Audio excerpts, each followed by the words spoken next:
Hi, how are you?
I'm sorry? Yes. Yes.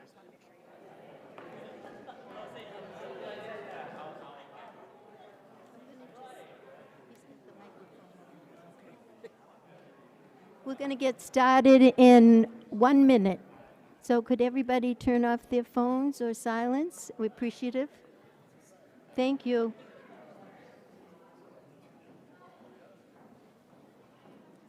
So you guys are good?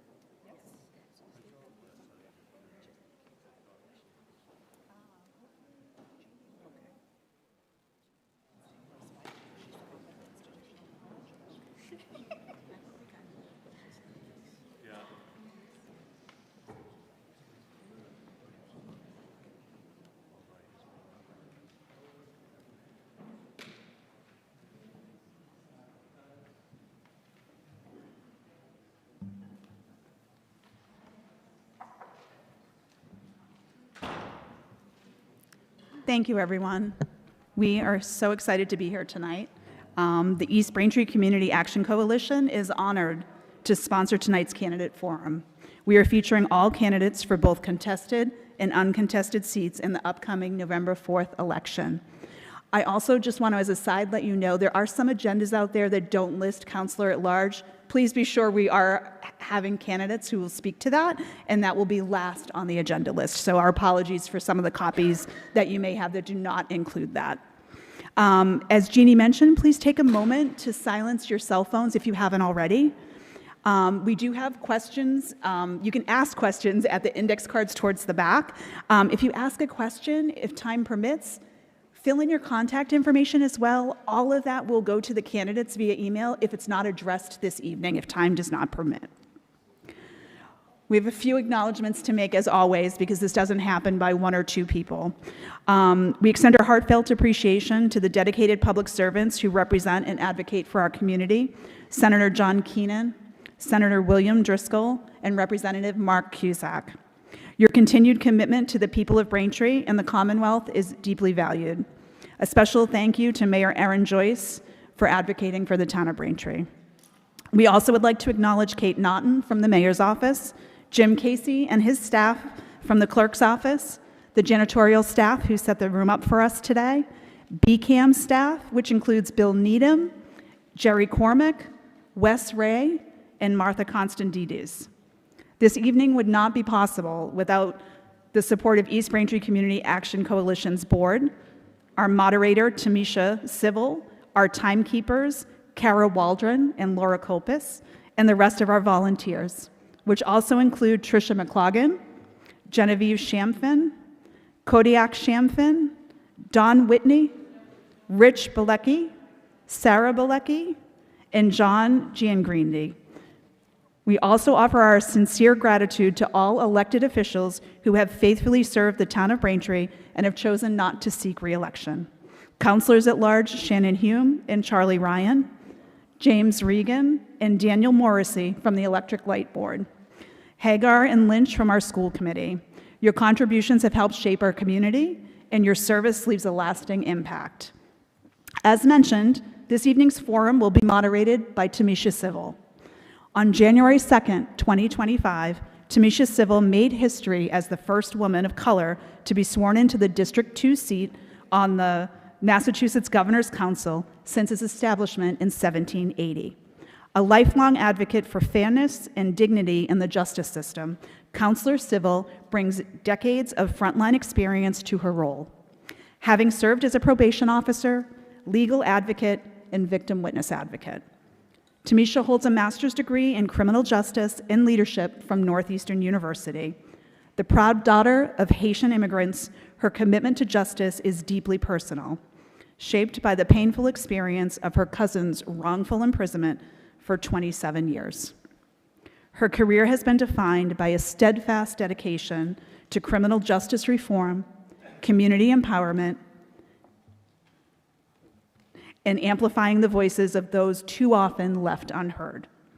Her thoughtful approach and commitment to community dialogue makes her the ideal guide for tonight's discussion. Please join us in welcoming moderator Tamisha Civil.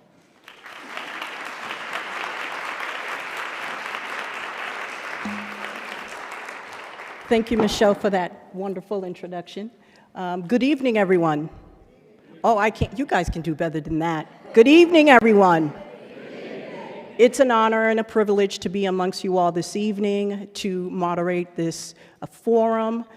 We have a wonderful group of people, and we are looking forward to hear from everyone and answering questions that we have for them.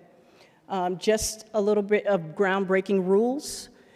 This is not a debate. This is a forum simply to educate the community, to make an informed decision for election time, November 4th, so that we can make sure that we are going to the polls and making the votes that we need. Each candidate will have 2 minutes to respond to each question.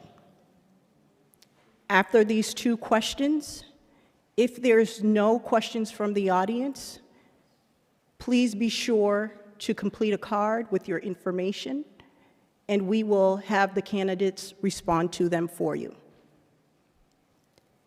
And there will be 1-minute closing remarks. And if there is no other questions, we will pose a question if Jean sees fit.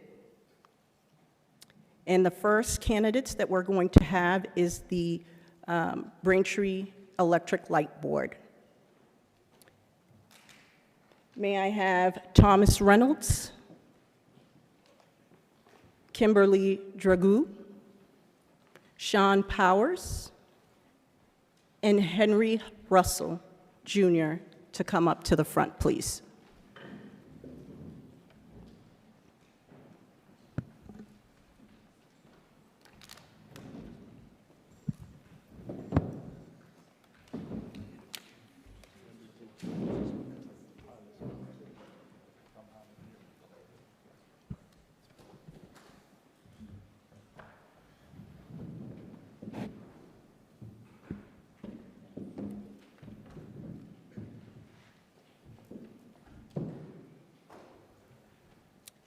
The first question is, what experience do you have that qualifies you for serving on the Electric Light Board? And we will start with Thomas Reynolds, please.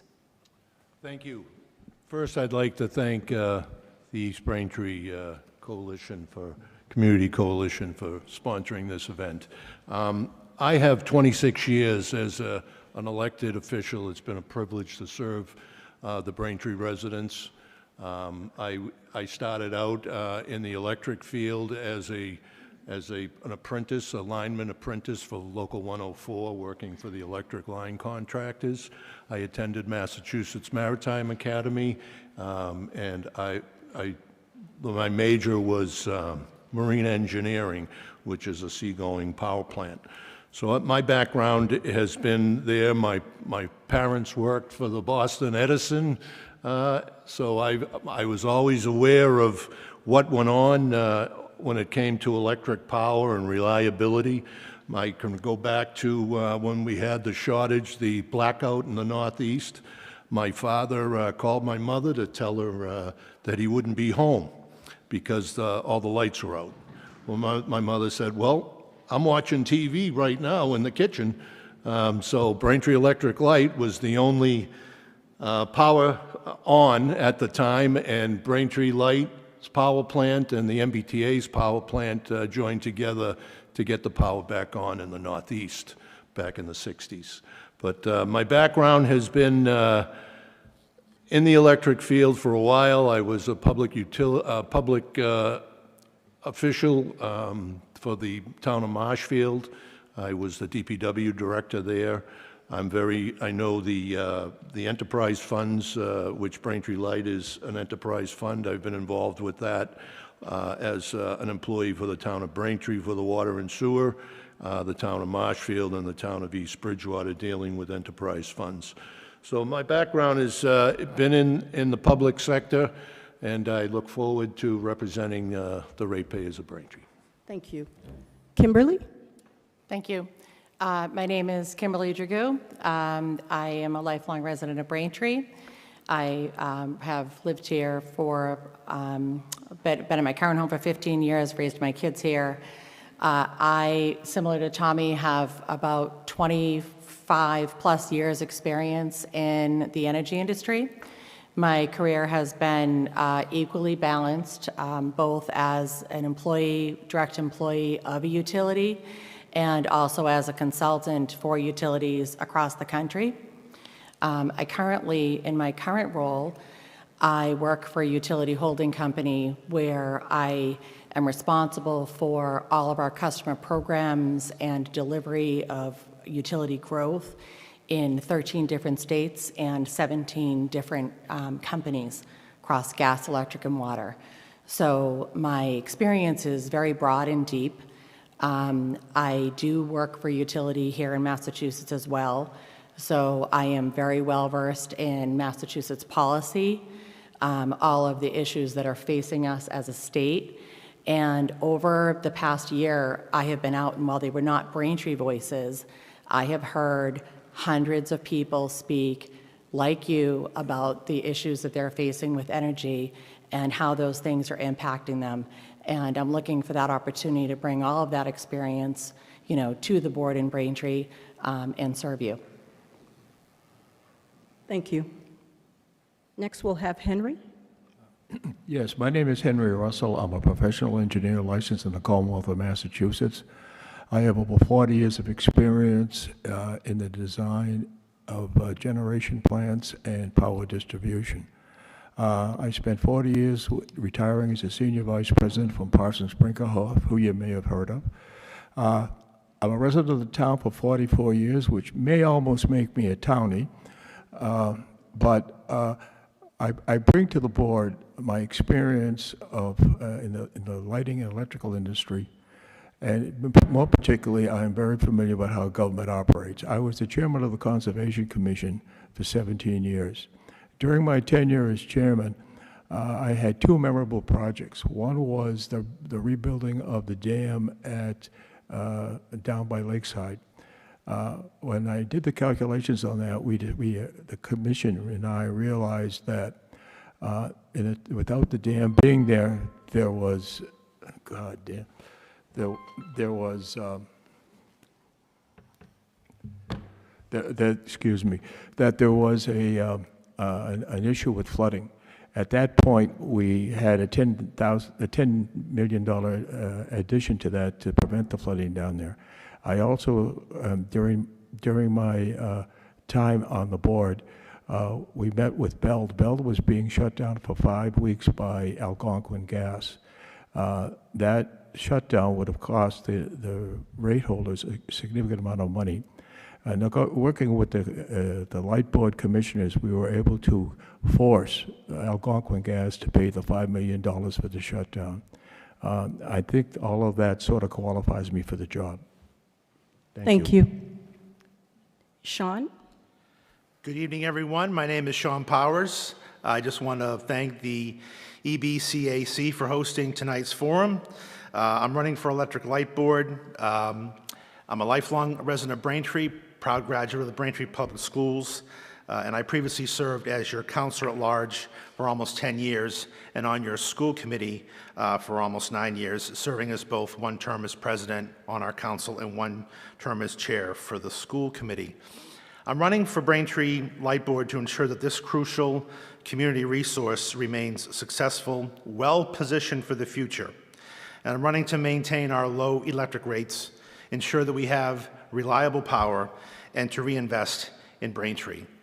I went to Suffolk University and got a degree in public policy and American government, and currently serve as Chief of Staff to Plymouth County District Attorney Tim Cruz.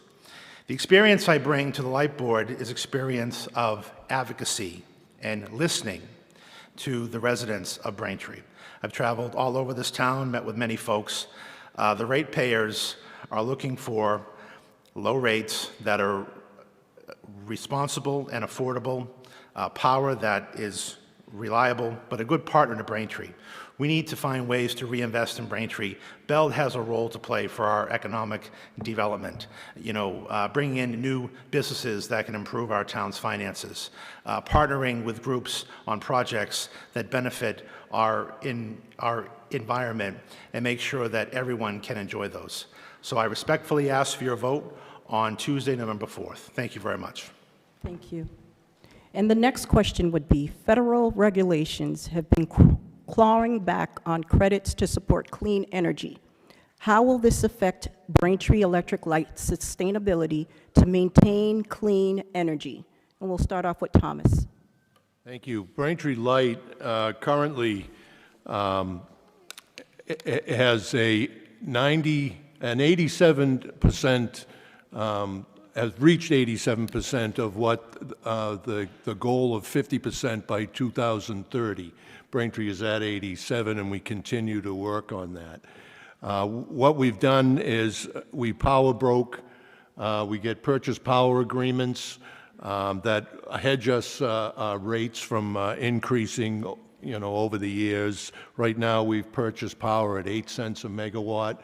The residents of Braintree are paying 16 cents right now. The investor-owned properties, investor-owned utilities are over 30 cents. So we've saved the residents of Braintree roughly $55 million a year against what the investor-owned utilities are charging their customers.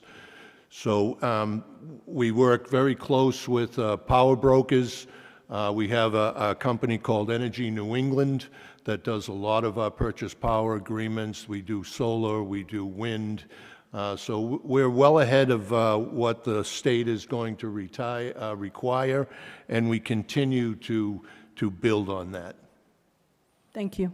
Kimberly? Could you repeat the question? Sure. Thank you. Federal regulations have been clawing back on credits to support clean energy. How will this affect Braintree Electric Light sustainability to maintain clean energy? So Tommy touched upon, how Braintree gets its supply today. And I'm not sure that it's the role of the board to actually determine the supply plan for Braintree. But, they do have a stake today in nuclear that is part of, a carbon neutral energy source. There is also, opportunities that you could look at across town. So there are some things that are not dependent on federal funding or federal regulation. A lot of those things are things that residents could do and take advantage of today. So BELT has a community solar program that you could participate in. You have an opportunity to take advantage of solar or other mitigation strategies at your own homes. You also have the opportunity to reduce your energy footprint. If you reduce your energy footprint, then that in a sense helps reduce the overall footprint of BELT and allows some of the sustainable options that they have today to become a greater percentage of their overall portfolio. So as federal funding gets cut back, BELT has to do their part, but there's also an opportunity for everyone in town to pitch in and do their share and create a more sustainable opportunity for Braintree. Thank you. Henry? Yes. It should be noted this is an opportunity for Bell to continue their well-designed efforts to be resilient in green energy. They currently are a partial owner of a wind farm in western Maine. The opportunity is there since it's in the mountains and nobody complains about it being in the water, of adding an additional unit to that. More importantly, in the near future, there's going to be a crisis. Right now, everyone has sufficient power in the grid. However, they have shut down 5 fuel plants, generation plants, 3 of which were fossil fuel, and 3 of which were also nuclear. The problem with shutting down these plants, they haven't built any new ones. The last new plant that was built was Bell's plant in 2012. There is an opportunity here for Beld to increase their wind generation up in Maine. And also, there is a great opportunity to add an additional solar farm to the area that used to be the Braintree Airport, which happens to be between West Street, the Ridge Apartments, and the reservoir. It's out of the way, it's an ideal location, and there is an opportunity there to increase green power without affecting anybody or displacing any residents. Thank you. Thank you. And Sean. Beld has an obligation to be a good, responsible environmental partner, not just to Braintree, but the entire region. Beld has been a leader in energy conservation for many years. As was previously said, Beld currently gets about 87% of its energy sourced from renewable sources, which is already 37% higher than is what mandated by the state. That number is going to go up to about 91% in 2026. So Beld is making great strides to ensure that we're meeting that requirement, which is 50% by 2030. We're already ahead of that. Beld is actually already ahead of 2040, which has to be 75%. And if I'm fortunate enough to serve on the board, I'm going to continue on that path to make sure that we're meeting and exceeding our renewable energy requirements. Beld also needs to be a good partner to our community, and that also means ensuring strict emission standards, using the best available technology. If I'm on the board and that technology improves, I'm going to pursue that technology to make sure that we have as high capture rate as possible from any emissions from the Beld plant when it does run. Beld is a zero release plant, which means when they clean the turbines, they ensure that all of that material is captured and properly removed from the site. We want to be a good neighbor to East Braintree. I grew up in East Braintree. I played baseball at Watson Park when I was a kid. And we want to make sure that we're protective of the Fall River as well. Thank you. Thank you. We have a question from the audience. What are your proposals to keep Braintree electricity costs down? Each of you will have 1 minute to respond. Sure. What are your proposals to keep Braintree electricity costs down? You have 1 minute each to respond, and we'll start off with you, Thomas. Okay, thank you. As I mentioned earlier, our purchase power agreements enable us to hedge our rates going out into the late 2030s, purchasing that power at 8%. We also, customer satisfaction, we're at 97% rate. The average is 6% across the nation. We were rated #1 in the nation for customer satisfaction. Thank you. Kimberly? So I would love to say that we could keep utility rates down forever, but one of the things that we need to consider is that there is some maintenance associated with everything, including utility. And I would say that my commitment would be to keep rates stable and to keep the utility moving forward by helping to manage, what our maintenance plans look like and how we manage those costs over time. If you think about it in terms of what's happened to our school system, think about if we had kept up with the maintenance that we needed in our school system, we wouldn't be dealing with the infrastructure that we're dealing with today. We need to do the same thing at Beld. We need to make sure that we're keeping up with the maintenance, and Beld does a fabulous job at that today. So I would say one of the ways that you get to keep rates kind of stable is to have good ongoing maintenance plans and maintain the system that you have, making incremental improvements along the way. Thank you. Henry? I believe that we could keep the rates down by moving forward in this, as I say, future crisis, which I just described. There will be a tremendous need for additional power generation in the near future. In the past, Beld's commissioners have worked very closely with the mayor's office and the council to secure general object rates, which are the general obligation rates are a type of rate that is a lower rate because it's based upon the revenue of the town. That was quick. And also, rather than revenue rates, which is what Bell did. They did this in the past, and I'd like to see that continued in the future because it saves hundreds of thousands of dollars in the establishment of a new plant. I'd also like to see us expand and start the permissioning process of having new plants put in. Thank you. Thank you. And Sean? Thank you very much. This was one of the reasons that motivated me to run for this position. My brother lives in a somewhat neighboring town. He pays 34 cents a kilowatt hour. We pay 16 cents a kilowatt hour.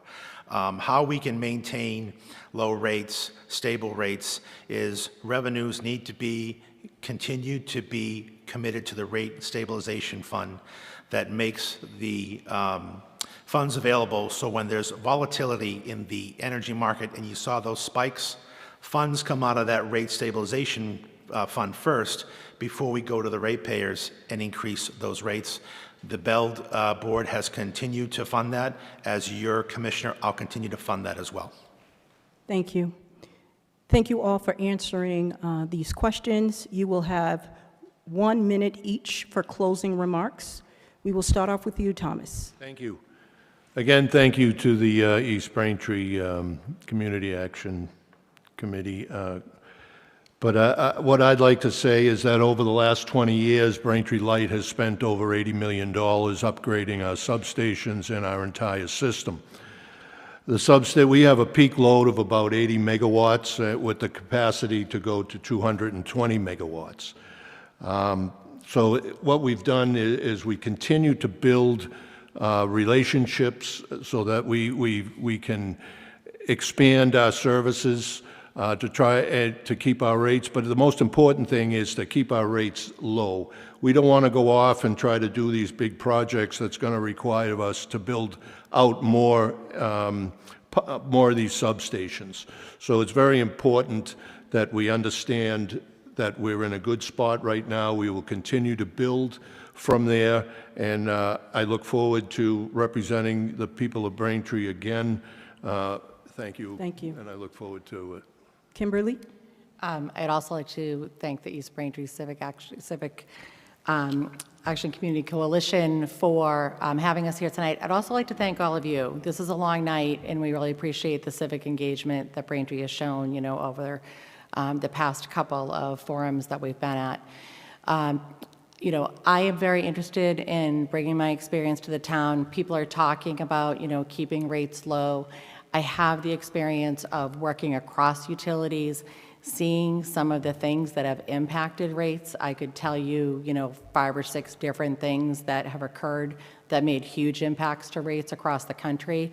I think bringing that experience to the board allows me to have the foresight that as decisions are being made, I know which levers are going to impact, our residents.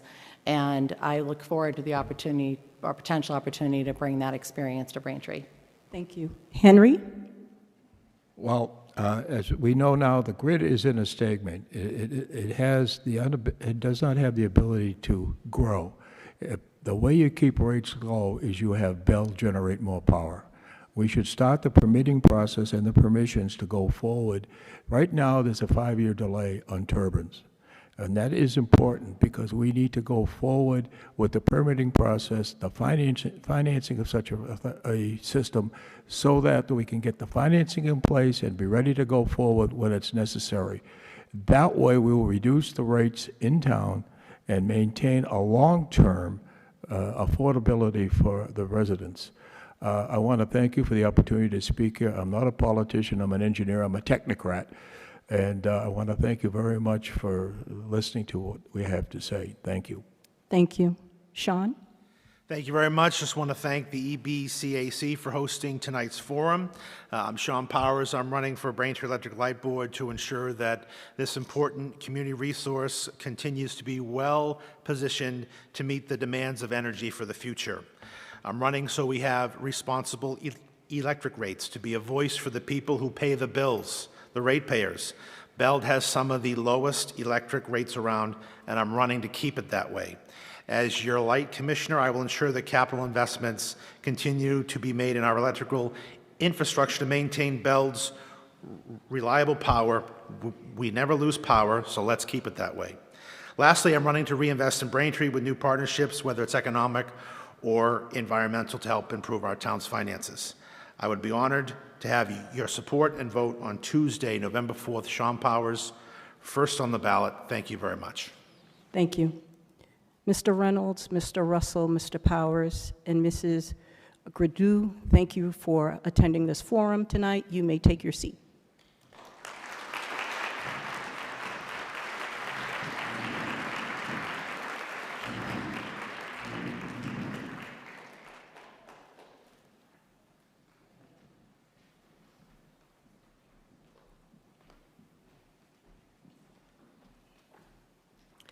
Okay, up next, we will have the school committee, Roger Lee, Kathleen Dreyer-Tuffy, Mark Kersberg, Stacy Drake Donahoe.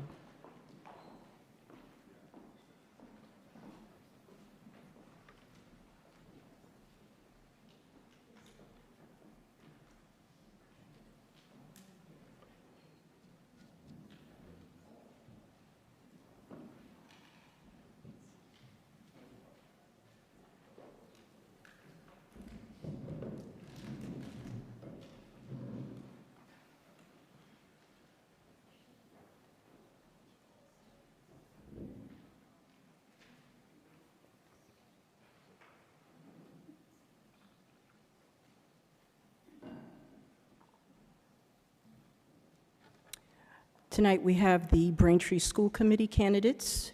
Each candidate will have 2 questions and have 2 minutes to respond to each of them. You will have 2 minutes and 1 minute to respond to any questions from the audience. And then you'll have 1 minute for closing remarks. We will start off with Mark. The first question is, the curriculum in Braintree Public School has undergone significant changes over the past few years. As you consider curriculum and programming across all grades, where do you see the biggest need? What do you think is the most impactful way to address these needs? Thank you. Good evening. And first, I just want to thank EBCAC for hosting tonight and BCAM for televising. My name is Mark Kersberg. I'm running for Braintree School Committee. Last year, we cut a lot of teachers as well as math and reading specialists. A lot of other curriculum has been cut too, and I think it's vitally important that we restore those, but unfortunately, some of those electives we can't even begin to talk about because we need to start with restoring math and reading specialists, the middle school level, and more support for those core curriculum classes. Those are the major ones. We also need to add courses in STEM and AI, anything that's technology, so that our kids today can compete in a global economy. I see firsthand, I'm in the schools. I coach wrestling in the winter, and in the spring and in the fall, I volunteer at intramurals at East Middle School. I see the challenges that the students face at the high school. We have a renovated East building. We've got a brand new middle school, and our kids get up to the high school, and it's almost a shock because the building is in disrepair, to put it lightly and politely. That's another thing that's affecting our students, and basically, simply put, we need to invest in Braintree schools. I've got a background in finance, and my goal is to persuade and encourage everyone on the committee, in town government, and the town to invest in Braintree schools so that we can fix the curriculum, we can fix our buildings, and we can get our schools back on track. Thank you. Thank you. Next question, Roger. Yes, could you repeat the question? Sure, absolutely. The curriculum in Braintree Public School has undergone significant changes over the past few years. As you consider curriculum and programming across all grades, Where do you see the biggest need? What do you think is the most impactful way to address these needs? Thank you. One of the issues we have right now is that Massachusetts Board of Education is currently changing how we have students graduate. Before, MCAS was a standard of measure, which every city and every town in Massachusetts have been much worse off than pre-pandemic levels. MCAS scores are down, but Braintree is still in the top 94th percentile in terms of MCAS scores. So it's not like we're doing terribly. The problem is that everybody is not doing well. We need to implement AI and technology tools to enhance learning and teacher support. We need to focus on core subjects, reading, math, STEM, strengthen fundamentals, expand after-school enrichment and tutoring partnerships, benchmarked with top-performing districts. What works everywhere can work anywhere as long as we're willing to give it a chance. We need to uncover all the inefficiencies that we've had. Is there a barometer for how we check how students are doing? Is there a barometer for the teachers? How can we tell whether a teacher is performing properly? I don't think we have that standard of measure there to kind of understand. But I believe that if we can't fix those, let's improve, let's adapt, and let's try to focus on the things that Massachusetts Board of Education does want us to work on. That's leadership skills, communication skills. It's no longer about testing. It's no longer about just a regular learning from the textbook. It's about what the student can contribute in the future, what they can bring to society, and that's what we need to look forward to. Thank you. Thank you. Kathleen? Thank you. I'm Kathy Tuffy, and I have taught in Braintree Public Schools for over 30 years, so I bring a classroom perspective to the school committee. Massachusetts has a set of curriculum frameworks that every district needs to follow. It sets up clear expectations for what students need to be able to do by the end of the year. And Braintree, like all Massachusetts districts, aligns its instructions with those standards. An issue that has been very controversial lately is reading.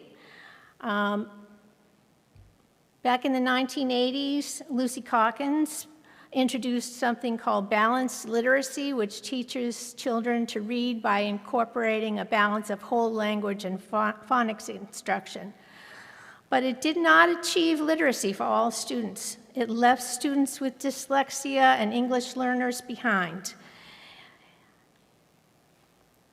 Instead, it failed because it didn't provide enough explicit systemic instruction in phonics skills, including children's ability to encode and decode words. Instead, it taught children sight words. It used a 3Q system which taught students to use syntax, semantics, and visual cues to guess or recognize words. The idea that immersing children in print and literature would teach children to read was a failure. We have seen a shift to the science of reading model based on advances in cognitive neuroscience that have led to consistent findings in how children learn to read. And that is where Braintree is heading right now with their ELA program. Stacy? Yeah, I would say I have two kids, and they're both in middle school, 5th and 6th grade. I think from a curriculum programming standpoint, I have a 6th grader with a study hall. I don't remember having a study hall in 6th grade when I was 11. I think that, everyone kind of looked at the MCAS results and said, oh, those don't look good. Compare the 3rd graders this year to 3rd graders last year. And I just don't think that's a fair comparison. So if you can actually go on the DESE website and you can break it all down, and there's a million different ways you can cut that data. But I think once you start doing it, and I've done some of it, but only have so much time too, you start to see trends that point out certain things. Some examples would be that we see our MCAS, like our 10th graders, actually start to bounce back from what we assume is COVID. But also through the pandemic, we started doing, and I don't know if parents feel the same way, a lot of Chromebook stuff. Like my kids are on the Chromebooks 24/7, and I'm like, what's happening right now? I hate Freckle, by the way. I think that we really need to take that data, look at the trends, and say, hey, is what we're doing right now really working? I personally have issues with how much they're on the computers. My 6th grader was trying to find the area of a trapezoid the other day, and he's just staring at a screen, and I'm like, how do you even do that, staring at a screen? Like, get a pen and paper and write it out.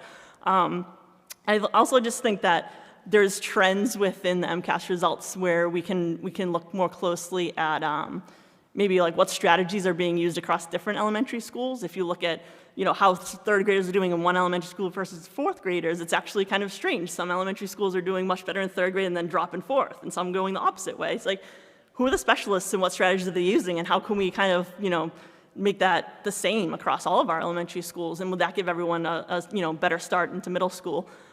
So I think that's I look at it more from like a data-driven standpoint and just looking into all of those different areas. And thank you. Thank you. The second question is, many districts are looking at AI and other educational technology solutions to reduce costs, delivery curriculum, and free up staff time. However, research on the effectiveness of these tools have produced variable findings. Before approving the purchase of these technologies, what information will you require the administration present to ensure educational technology is fit for at least 80% of learners? And we'll start off with Mark. Thank you. So depending on which technology, which companies, I would hope that there would be a bidding process and multiple companies would have the opportunity to submit proposals around the technology that they plan to sell to the school district, along with presentations on how it would be implemented and research and data that shows a proven track record of results before we made any decisions on which software to implement. I think another part of that data is AI can do some fantastic things. AI can do some scary things. A big part of it is education and knowing how to use it. There are a lot of people who quite frankly, they don't know how to use AI. We haven't gotten there yet. We're not offering it in our schools.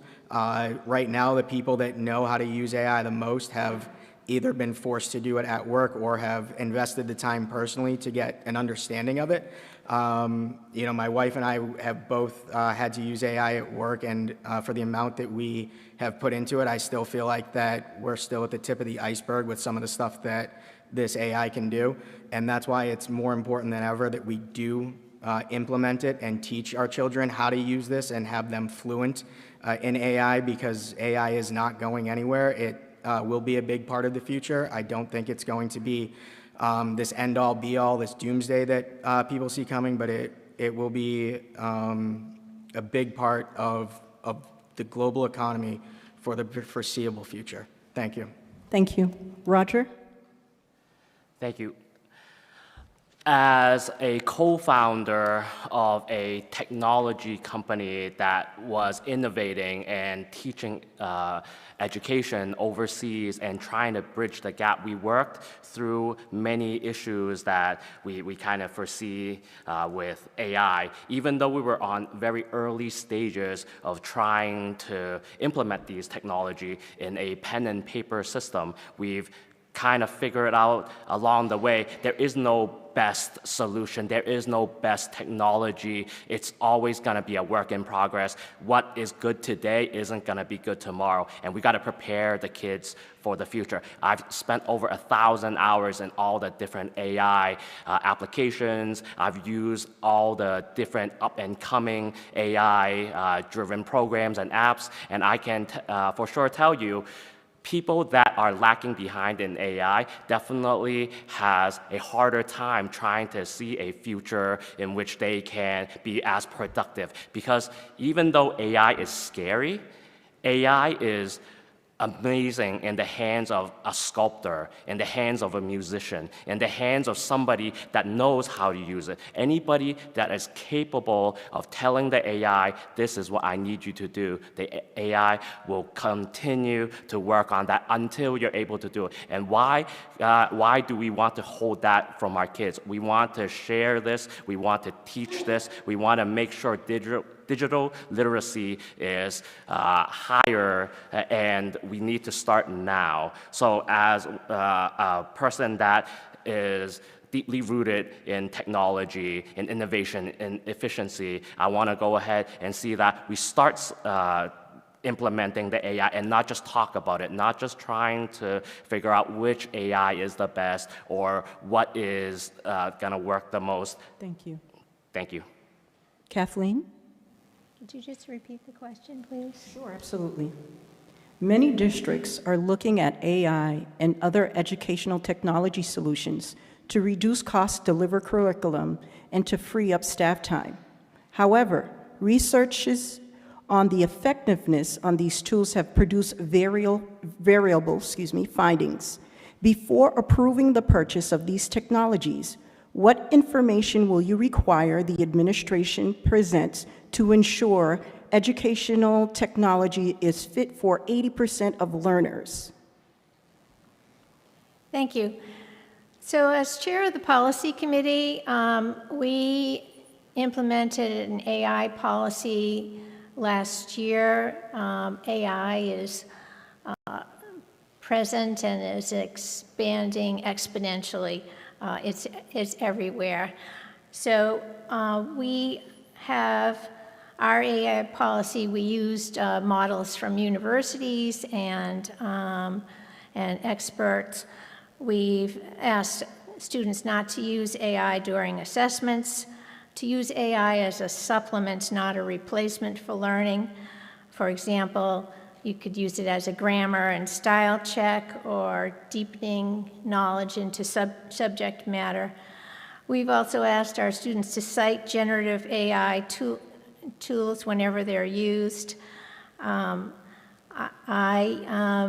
post my meeting notes by email and Facebook, and I transcribe the meeting, and then I put it into AI to summarize, and then I am very careful to check to make sure it's accurate, because that is not always the case. It's also important to get permission before putting any original content in AI from other students or teachers or staff.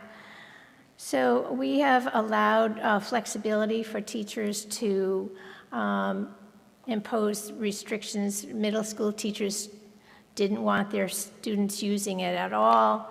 High school teachers were more open to using it.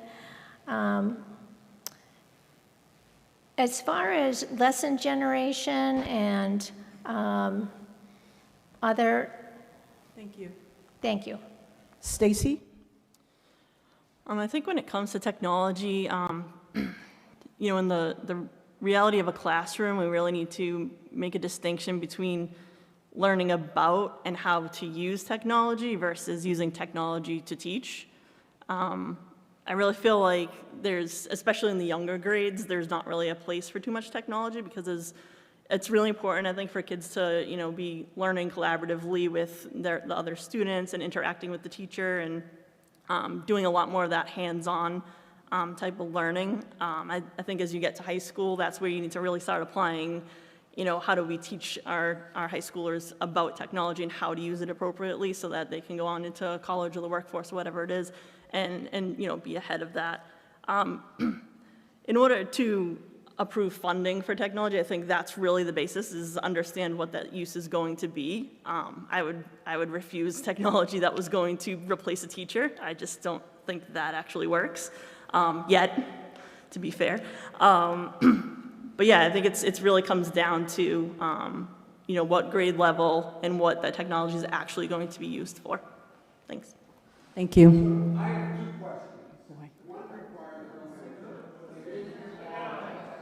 Excuse me. Can you have us?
All right.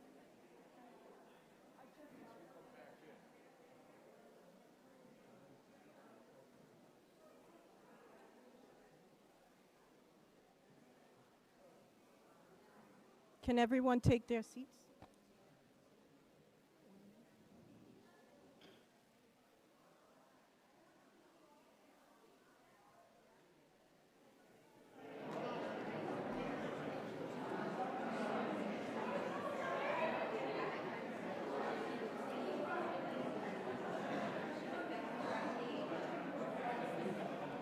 Can everyone take their seats, please?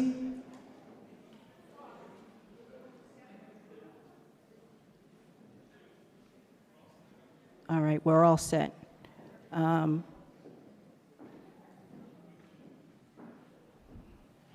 you. You want to read this? Okay, just. Okay. All right. It's okay. It's all right. The police are coming, but it's okay. You know, this is the climate that we're in right now. We just need to make sure that, we stay focused.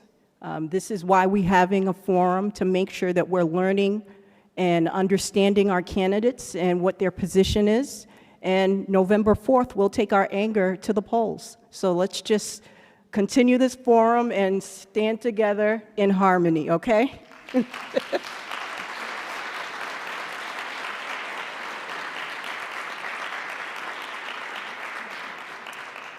Okay, each candidate will have 1 minute each for closing remarks, and we'll start off with Mark. How am I supposed to top that? I'm standing here tonight because I haven't forgotten what this place gave me. The teachers who pushed me, the coaches who believed in me, the friends who became family. That's what Want Pride means. But right now we're at a crossroads. Our high school is outdated, and our elementary schools are in disrepair. And if we're honest, we've let distractions take center stage. Politics, agendas, and our community deserves more than delay disguised as debate. So I'm not running to take a side, I'm running to take responsibility, to help build the kind of schools our kids and this town deserve. Not 10 years from now, not someday, but now. I know what this town can be because I grew up in it. I walked those halls, and I know what it means when we say once a Womp, always a Womp. It means we don't sit on the sidelines, we show up, we speak up, and when the moment calls, we lead. So tonight, I'm not only asking for your vote on November 4th, but to work together, to build together, so that we can lead from a place of integrity and strength. Thank you. Thank you. Roger? Good evening, everyone. Thanks for giving me this opportunity to speak tonight. A heartfelt thank you to BCAM for broadcasting this event, and to East Braintree Community Action Coalition for hosting. And to everyone here who's giving their precious time, you're the reason we're here. My name is Roger Lee. I'm proud to be running for the Braintree School Committee. I believe that accountability and transparency are the foundations of trust. Our families deserve to know how decisions are made, where money is spent, and how those impact our children. We must communicate openly and work hand in hand with parents, teachers, and entire communities. When we make our needs transparent, we empower action. Because when Braintree works together, our potential is limitless. Empower the people. Give the community a voice. Make Braintree proud. What I bring is experience and results. As a father of two in school and in our schools, and a business owner who led multiple organizations with accountability, efficiency, and innovation, I'm ready to bring that same drive, transparency, and innovation to Braintree schools. Thank you. Thank you, Roger.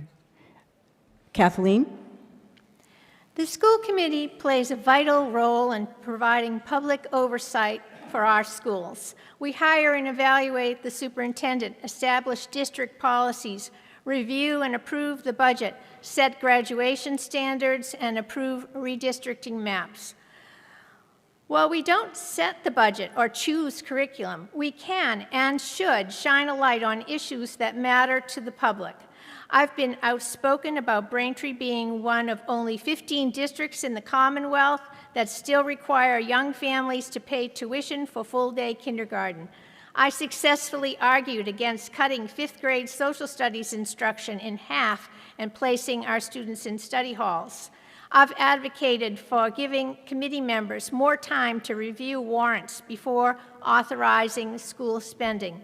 I bring a record of advocacy, strong communication, and experience to the role of school committee member, and I respectfully ask for your vote on November 4th. Thank you. Thank you.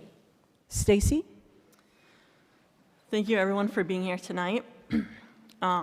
Just kind of want to give you a little bit about myself since we didn't get to do an opening statement. I grew up in Braintree. I went to Lakeside School when Miss Flaherty was my principal. No, it's Flaherty School. I graduated the class of '99, and I truly believe I got an excellent education in Braintree, and it's one of the main reasons I came back and wanted to raise my children here. I think that I can, set myself apart from the other candidates here, based on data.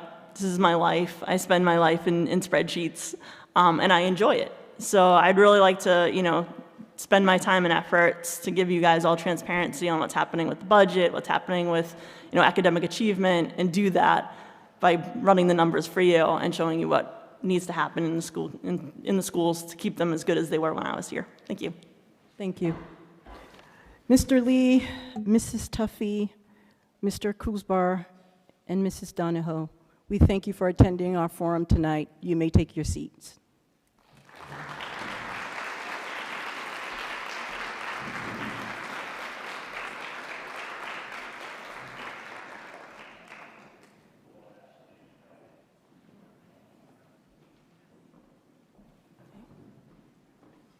Next, we will have the Trustee Thayer Library, and we'll ask Valerie Smith-Shahi. She's unable to attend. She's here. Okay. Valerie, can you come up, please? And Margaret Ann Morton, please come up. And it's unfortunately Timothy Carey is unable to make it tonight, as well as Jerry Kunz is not able to come.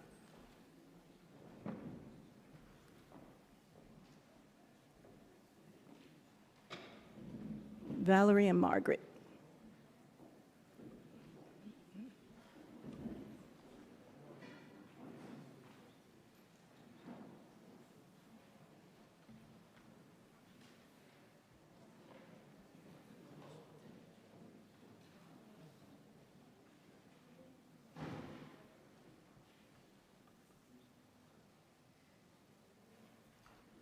We'll just give Valerie a few more minutes.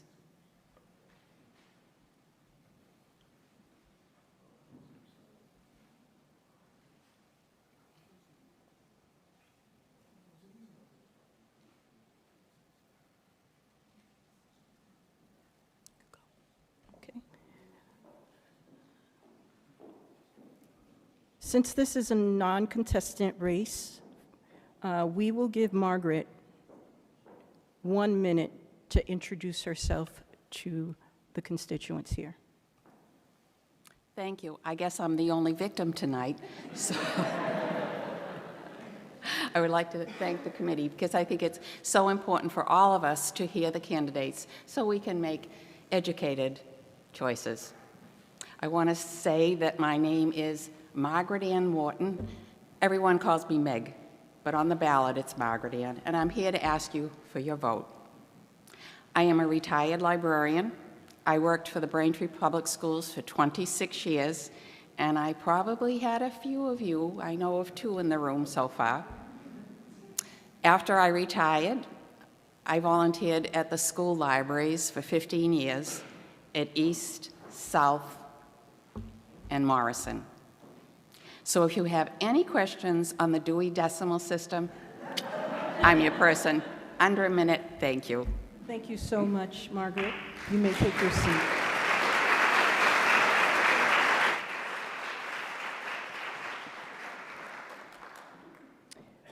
Next, we will have the Braintree Housing Authority. Can we have Abalon Fletcher, Lucille Cassis?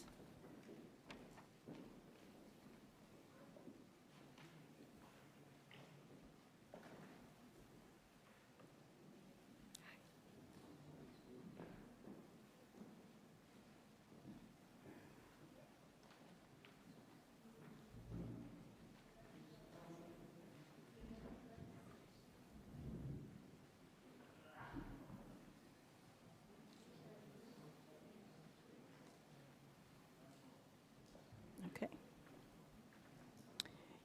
Each of you will have 2 questions, and you will answer them for 2 minutes each.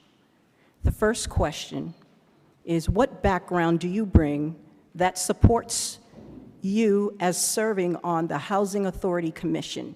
And we'll start off with Abalon. Okay, to begin with, my name is Albion, officially. I'm better known as Dick Fletcher to a lot of people. I think the main qualification I have to be on the Housing Board is that I have been on the Housing Board for the past 35 years. I think one of the things that you ought to know is that the Braintree Housing Authority is very well respected among the folks in the state and the federal government who run the programs that we participate in. For those of you who don't know, we're essentially funded by the state and the government. We're not funded by Braintree taxes. The authority is very well respected. I wish I could take credit for that, but that's basically due to the fact that we have a really fine staff and an excellent executive director. In a little bit more about me, I was born and brought up in Braintree. I went to MIT and got an engineering degree, and I am currently working at General Electric on jet engine design. One of the things as a member of the Braintree Housing Authority that I think was a good thing that's happened over the years is we've consolidated the operation under the executive director and hired a really good executive director. When I started on the Housing Authority Board, there was a lot of Housing Authority Board members kind of messing around in the details. We really, at this point, are at where we ought to be, which is the board is essentially a policy-making operation, and I think that's an improvement. The other thing that I think is better is we have a better handle on the financial business relative to the board, and we have discussions of that at each meeting. Thank you. Thank you. Lucille? Thank you very much for the opportunity to speak to you all tonight. And I'd like to also thank the EBAC, I believe it is, for having us this evening. It is really important that people understand who is running for various offices. So again, my name is Lucille Cassis. I am a 22-year resident of Braintree.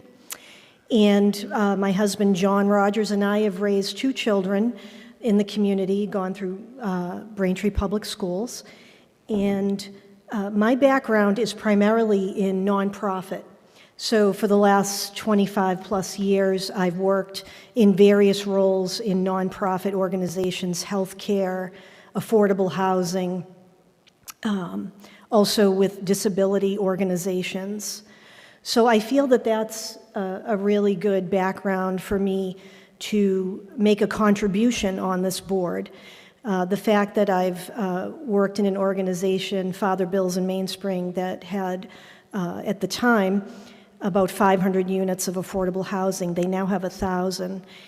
And just my interaction in ability to raise funds for that organization, I think gives me a unique perspective.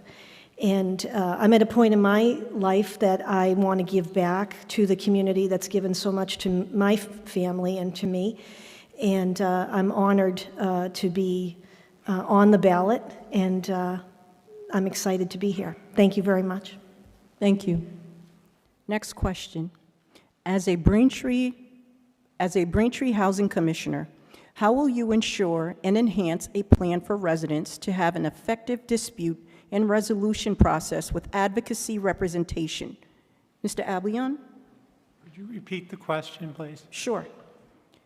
As a Braintree Housing Commissioner, how will you ensure and enhance a plan for the residents to have an effective dispute and resolution process with advocacy representation? Well, I think right now, I assume this means the residents of the Housing Authority. Right now, we have very little problem in the sense of people having problems. We do have a process which actually doesn't get used because there really aren't people bringing forward those things for dispute resolution coming up. We have, in every survey that the state takes, we have very high satisfaction among the residents in the housing for the elderly. And so I think we're doing a pretty good job on all that. Thank you. Lucille? Yes, so my understanding is that the main goal and responsibility of the commission is to make sure that there's an effective leadership in the executive director, and also to set policy. So I'm assuming there's a policy in place for effective resolution of disputes. I'm not sure it's the commission's role to get involved in that sort of day-to-day issue when someone has a dispute. I mean, as a commission, I would want to make sure that there is an effective policy in place and an effective leadership team to make sure that they can handle whatever dispute comes their way in terms of making the residents happy to live where they live. Thank you. Each of you will have 1 minute to speak on your behalf, and we'll start with Albion.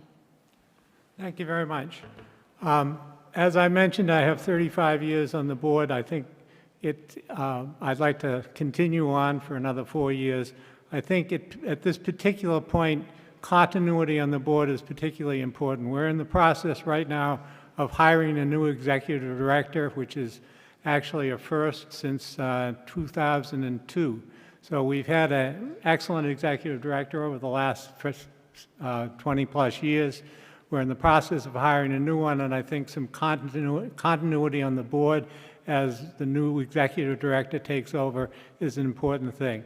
The other thing that I think is a reason why you want continuity on the board is right now, as you all know, there's some uncertainty in the federal level as to what the budgeting is going to be, and we're going to have to cope with that as we go forward, whatever it turns out to be. So far, we have not seen an effect of that, but we need to be prepared to deal with it if it comes by.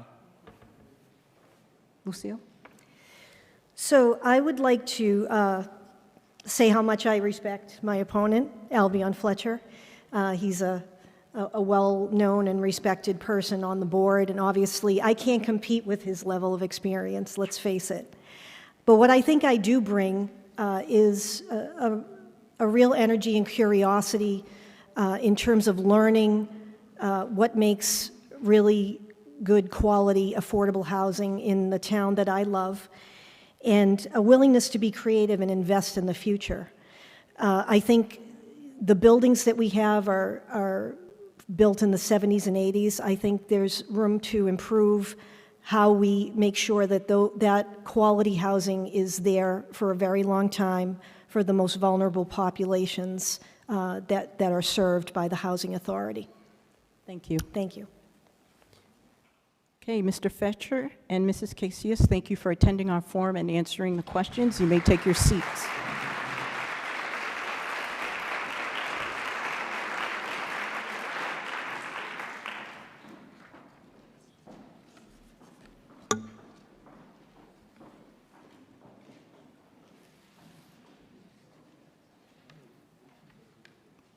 Okay, next we will have Councilors District 2, Councilors District 3, Councilors District 4, and Councilors District 6.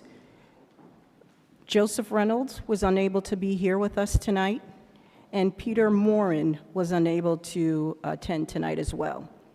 This is a non-contested group of candidates, and they will have 1 minute to introduce themselves.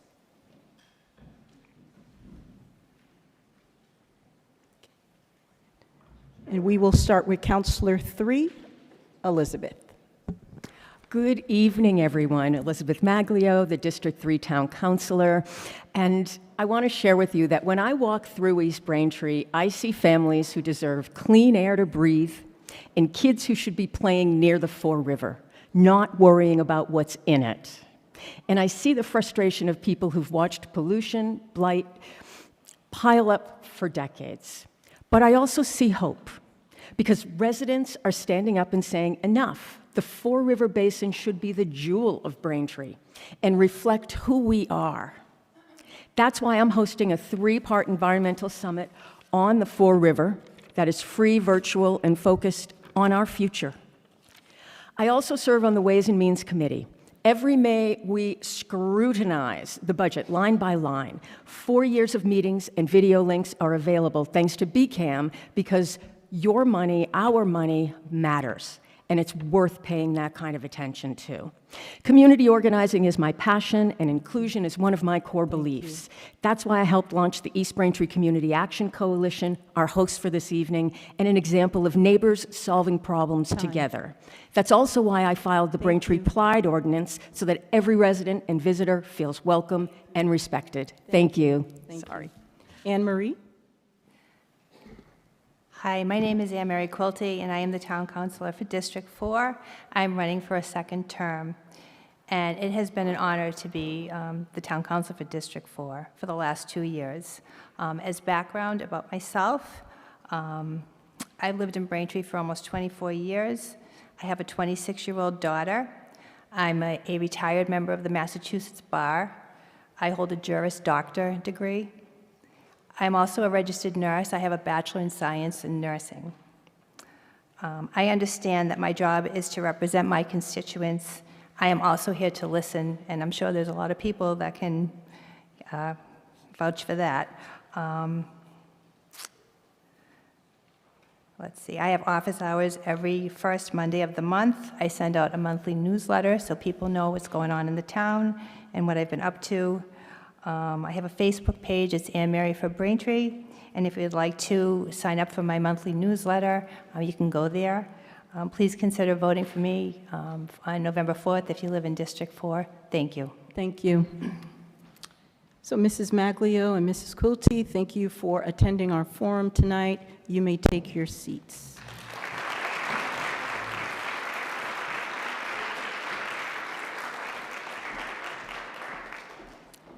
And can we have counselors from District 1, James, I don't want to butcher your last name, Diudi, and Robert Gray Coutier. Okay.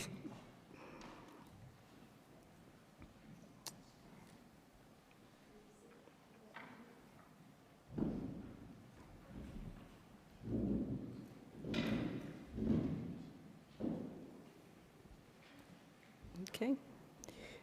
You'll be given 2 questions, 2 minutes each to answer each one of them, and 1 minute closing remarks.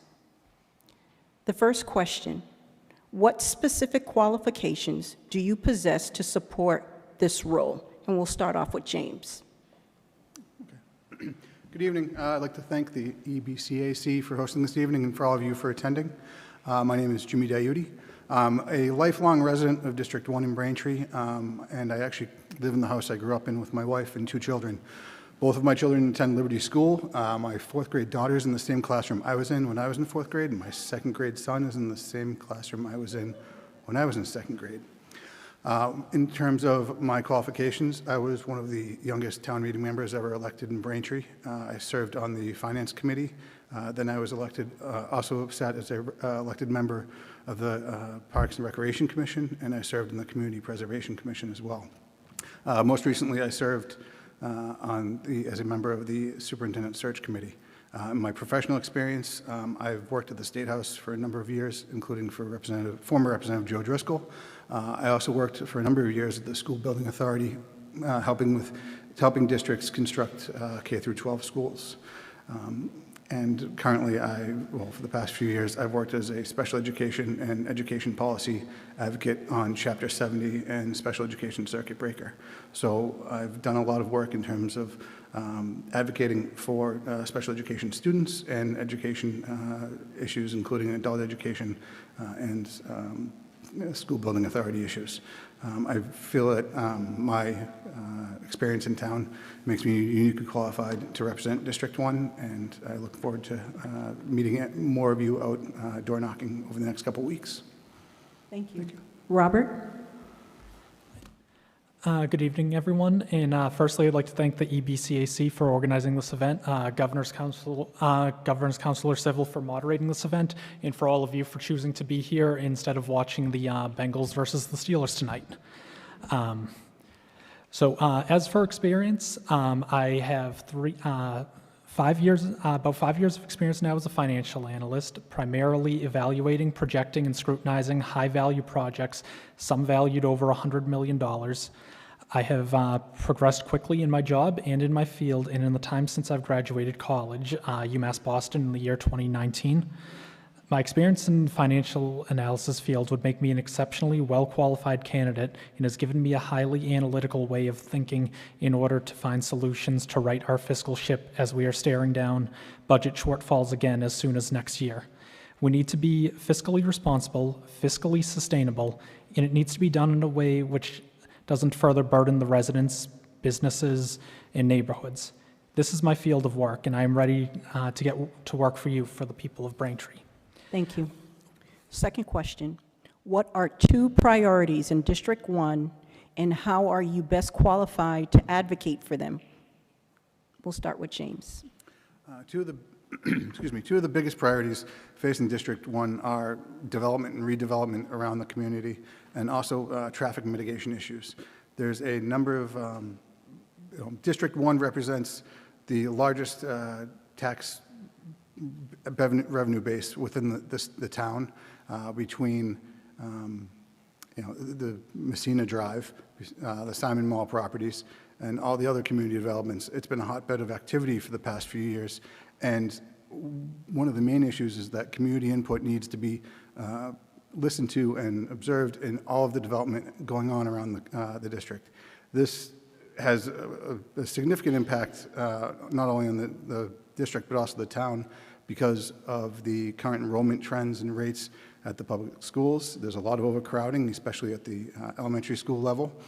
And also, if you can just walk down Pond Street, Granite Street, or any of the streets around town, and you'll notice that the traffic issues are significant, and it is something that, there needs to be mitigation in terms of any development made around the district to, address the concerns of the community members and the residents, because over the years there were kind of mitigated development which wasn't controlled.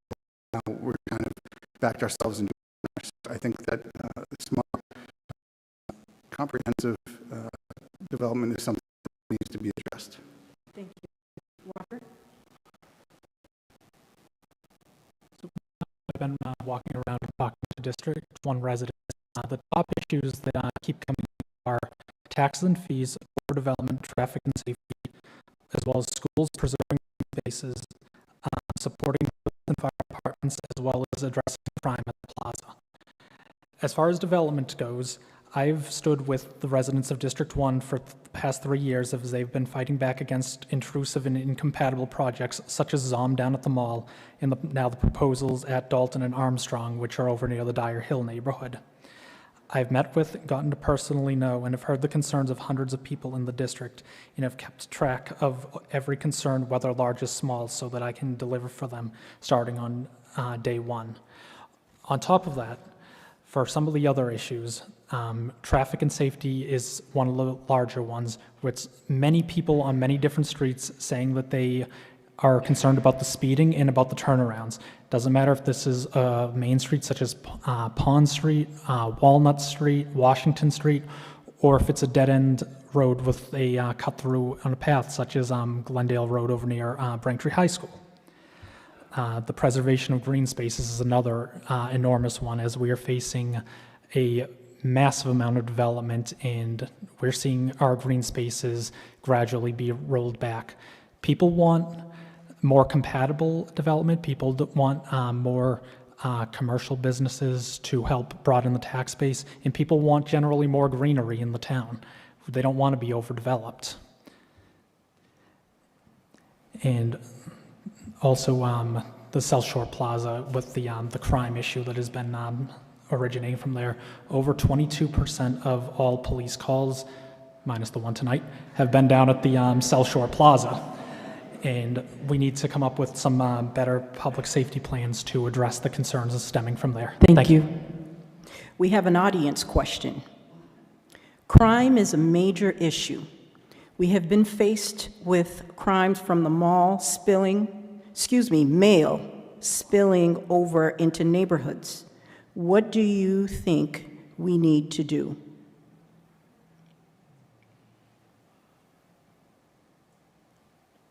I'm sorry. James, you can go. The crime at the South Shore Plaza has been a significant issue for many number of years. And while I haven't been to the plaza, well, upstairs to the food court, I know that Braintree Police did for a while have a station based upstairs, and that there was a significant amount of police presence at the mall on a regular basis. I think that could be beefed up and have additional details at the plaza, but then also have Simon Malls be responsible for the staffing of the police officers.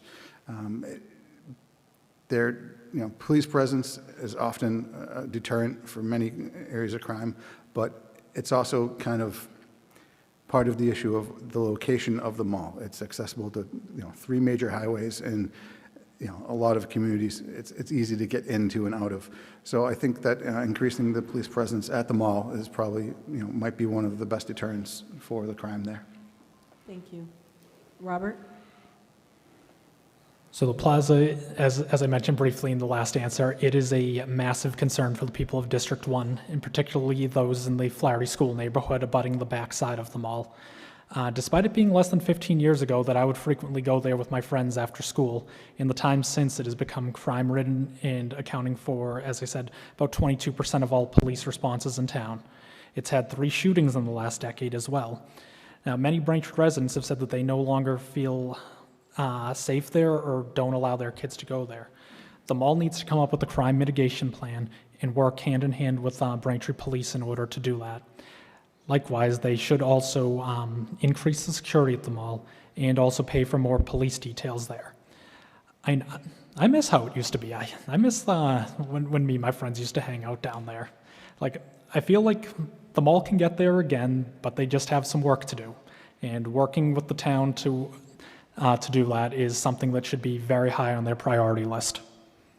Thank you. You have 1 minute for closing remarks each. We'll start off with James. Attending this evening and taking time out for your night. I believe that I am uniquely qualified to be District 1 counselor. I'm very invested in this community, and I have a significant amount of family that still live in District 1, and they'll be the first ones to tell me when I'm doing something wrong or not. So I just ask that when you do go vote in November, that you please, I ask for your vote and your support. Thank you. Robert? Again, I would like to thank the EBCAC for hosting this event and to thank everybody for being here as well. As I said, I am a lifelong Braintree resident. I graduated Hollis Elementary School in 2005, East Middle School in 2008, and Braintree High in 2012. Over the last several months, I've gotten to know hundreds of people all throughout the district, some that I've known for a long time, some that's honestly been a little bit of a high school reunion, and made some new friends along the way.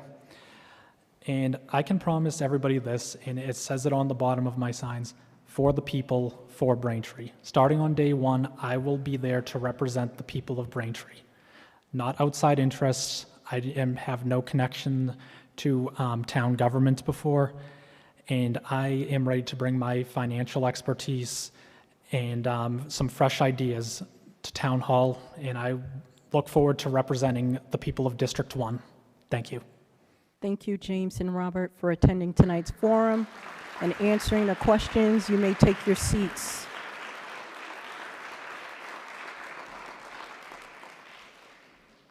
Okay, can we have District 5 Councilor candidates come up? Meredith and Robert.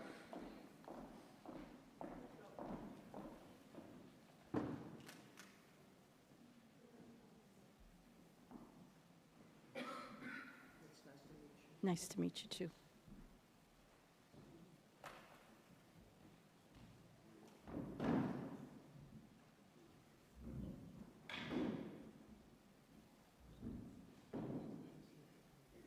Do you want this?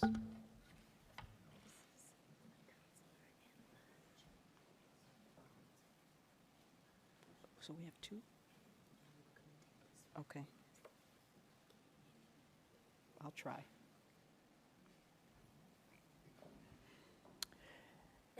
Both of you will have 2 questions, 2 minutes each, and 1 minute for closing remarks. The first question will be for Meredith. What specific qualifications do you possess to support this role? Thank you very much, and thank you to EBCAC for hosting us this evening, and to all of you here and watching at home. I love this job. It is why I am running for re-election, and I hope my passion shines through every single day as I strive to work hard for the residents of District 5. It's why I've prioritized keeping residents informed over the last 6 years consistently and clearly, with monthly newsletters, more than 200 town council recap videos, hundreds of hours of drop-in office hours, more than 50 community and neighborhood meetings, to make sure residents have access to their local government and the information they need to be informed. And it's also making sure I'm meeting residents where they are, whether it's their inbox, the farmer's market, at flag football, or on your front porch, making sure you know where to find me, how to share your ideas, and how to get help when you need it.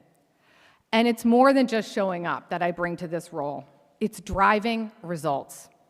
Over the last almost 6 years, we've worked together on a lot of significant accomplishments.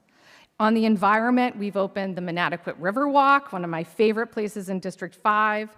We've passed a tree protection ordinance to build community. We've started the first annual morning of service on Martin Luther King Day. I've hosted winter walks and park cleanup so you can get to know me and your neighbors. On housing, I've consistently voted to increase affordable housing options in town, both at the Windjammer and Independence Manor. And on economic development issues, I am a tireless advocate for the redevelopment of the Ivory Street corridor in a way that is responsive to our community needs to get the best possible projects for Braintree. I have a proven track record of getting things done and driving results. Thank you. Robert?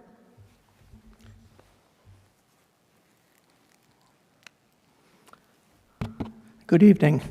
Thank you for EBCAC for hosting this. So, good evening. My name is Robert Tolman, and I'm running as your candidate for District 5 Town Councilor. I've had the privilege of calling Braintree my home for my entire life. My family has lived, worked, and served in this community for more than 70 years. And I've seen firsthand what makes our town special. Our people, the neighborhoods, our shared sense of responsibility for each other. For too long, we've watched local leadership lose sight of what matters. Overspending, overbuilding, raising taxes, while overlooking the very people who make this town great, you, all of you. My vision is simple. Return fiscal discipline, promote smart, balanced development that includes strong commercial components, return transparency and accountability to government, and every tax dollar should be spent responsibly, and every development should strengthen each neighborhood, not weaken it. It's time for fresh ideas, honest leadership, and the courage to say enough to politics as usual. Our town, our future, your voice. Let's do this together. My name is Robert Tomer, and I'm a candidate for District 5 Town Council. Now is that 2 minutes? No. Oh, okay. All right, that's the speech. What needs to change is everybody in this audience that lives in Braintree, you all matter.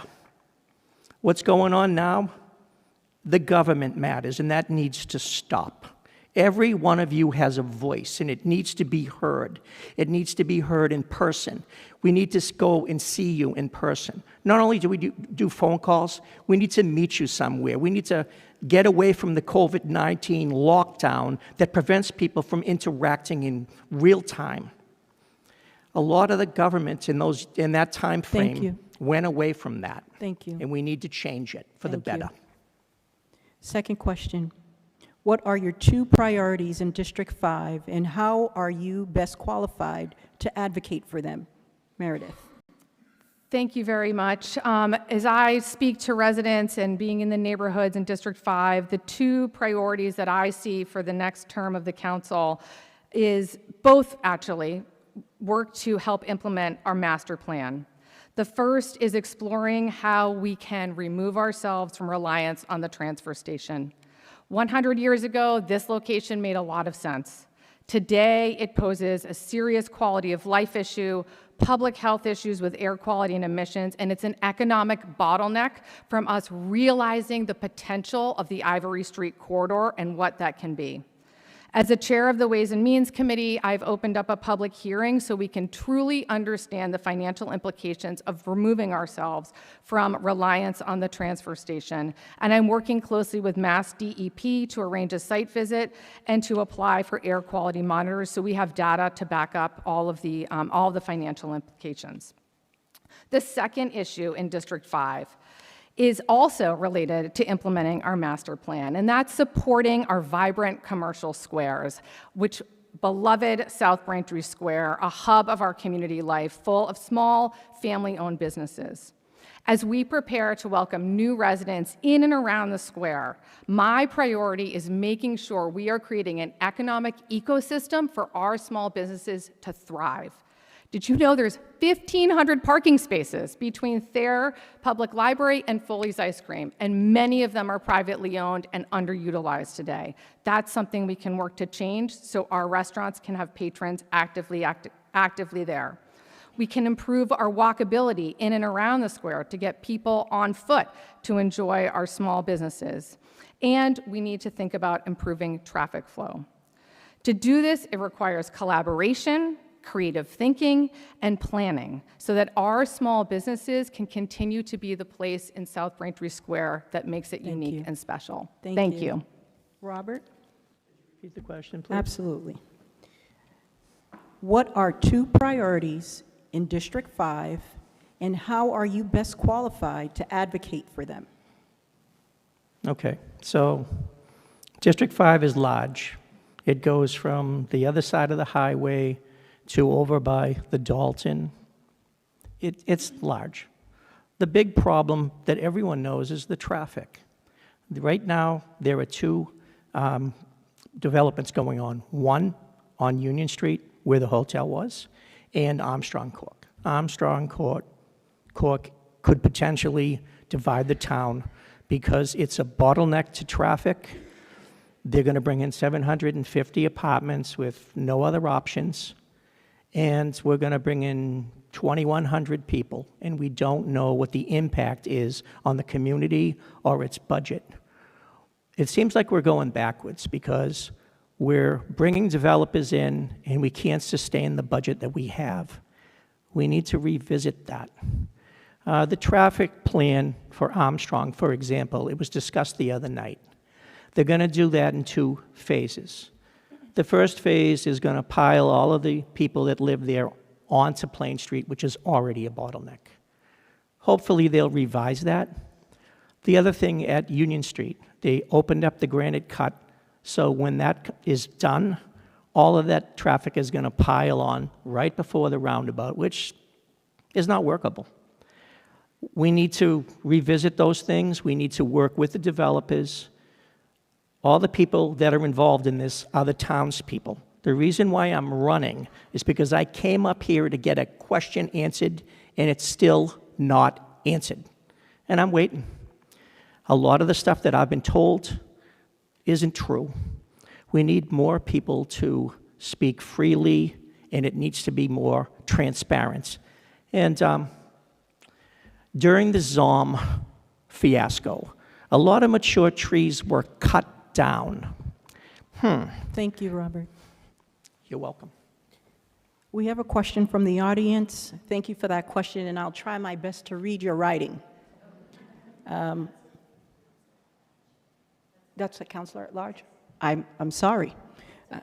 We'll go into closing remarks. You have 1 minute, and Meredith, we'll start with you. Thank you so much, and thank you again to East Braintree CAC, to those in attendance and those at home. My name is Meredith Baraka. I'm running for re-election because local government matters. It impacts our lives every single day. And District 5 residents, you deserve a leader you know and trust, a leader with a proven track record of getting things done for you, and more importantly, with you. As I said earlier, together, we passed a tree protection ordinance. We started the first annual morning of community service. We fought hard for intersection improvements at Union Street and against vacancy and blight at Ivory Street. And that's just the start of the list.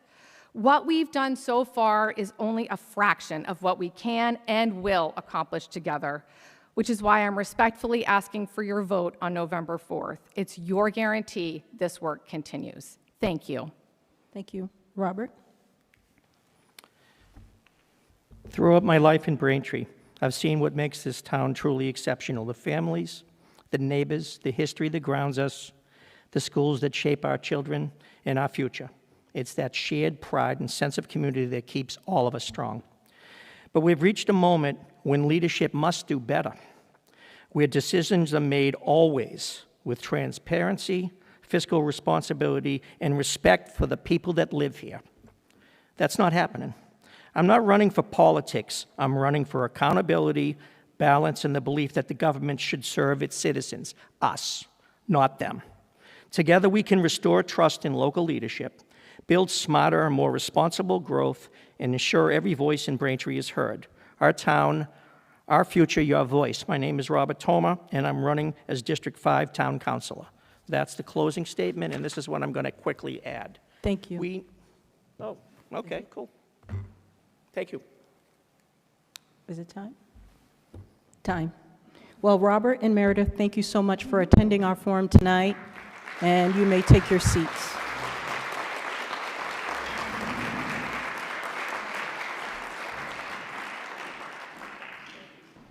Thank you. Thank you. Nice to meet you, too. We will have counselors at large come up: David Ringus, Ryan Sterling, Justine Hong, Julia Flaherty. Please come up.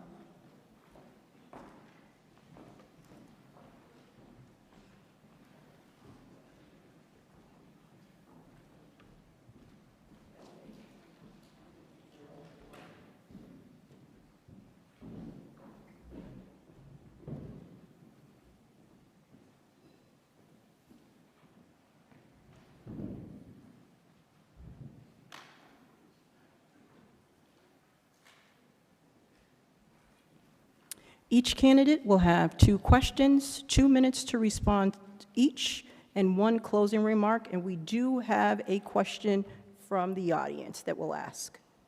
Okay. First question: What specific qualifications do you possess to support this role? And we'll start off with David. Thank you very much. First off, again, thank you to the EBCA for holding this event. Like I said last week, events like this are so important in allowing residents to hear directly from candidates on the issues facing our town. Thank you to Councilor Civil for her role here tonight. Finally, thank you to BCAM for the fantastic work they always do in broadcasting these events and bringing them into the homes of those who could not be here tonight. As a quick bio, when I'm not making friends in the audience, I'm a lifelong Braintree resident, born here, raised here, schooled here, and now raising my family here. It was never a question for me growing up that I would make Braintree my home and that of my children. I have, I think the most important role I hold is that of dad. I have 3 girls, 21, 16, and 2. And given the stages of life that they fall in, I want to ensure that all of them have the opportunities that they need. I want to ensure that my oldest has the ability to settle here with her family as I did, and ensure there are opportunities for her to get a place of her own when that time comes. I want my 16-year-old to get the best education possible as she wraps up her high school career over the next 2 years and has every ability to attend the college she wants and to embrace the future she chooses. I want my toddler to have every opportunity that my 2 oldest had and more. I don't want the status quo. I want more offerings for her as she approaches the preschool period and beginning of her education. And I'm thoroughly invested in ensuring the continued safety and quality of life that we all expect in our community. I bring an institutional knowledge to this role, having served as a member of the school committee for 10 years and have served as a counselor at large for the last few. I will continue to bring that institutional knowledge to this role as we move forward. Thank you. Thank you. Justine? Thank you. First, I would like to introduce myself, Justine Huang, and thank you for EBCAC hosting this event tonight, and also welcome to Braintree, Tanisha. When I first asked myself, am I qualified on this role? And then I start looking at what have I done for this town. I was awarded Braintree Citizen of the Year for 2025 with my civic services to the town. Co-founder, director of a nonprofit organization in town. I am also co-founder and currently operate a successful restaurant equipment business with my husband. We're serving the New England region for over 20 years. I work as a full-time software consultant with Fortune 500 companies as a software consultant, design and implement service improvement initiative.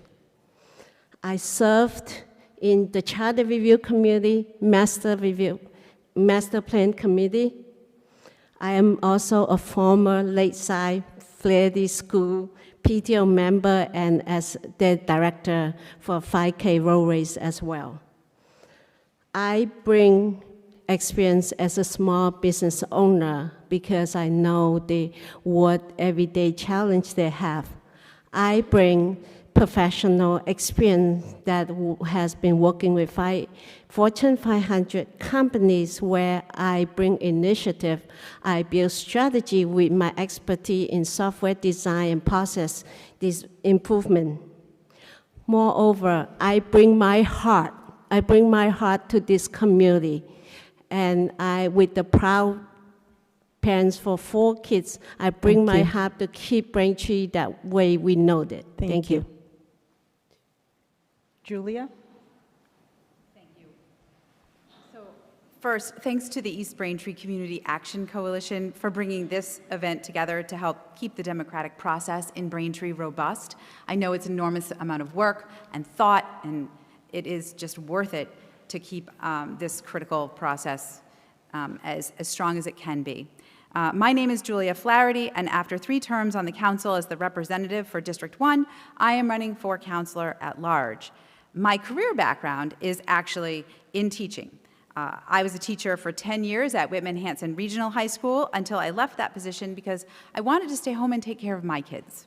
But what teaching left me with was a few things that I found incredibly helpful in my position as a counselor.